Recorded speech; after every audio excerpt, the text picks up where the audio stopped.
Welcome to our daily devotional for Sunday, November 13th, 2022. Today's writer is our Pastor Bob Carinicas, our Associate Pastor of Youth and Family Ministry. And this being Sunday, we have a new theme verse from Romans 12, 1-2. I appeal to you, therefore, brothers and sisters, by the mercies of God, to present your bodies as a living sacrifice, holy and acceptable to God, which is your spiritual worship. Do not be conformed to this world, but be transformed by the renewing of your minds, so that you may discern what is the will of God, what is good and acceptable and perfect. Pastor Bob writes, do not be conformed to this world. There's a lot to this. We tend to want to be one of the crowd and do what is either expected of us or what everyone else is doing. We want to be popular or famous, at least in the eyes of those around us.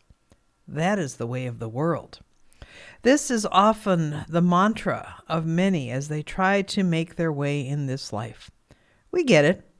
For many of us, this is definitely a thing.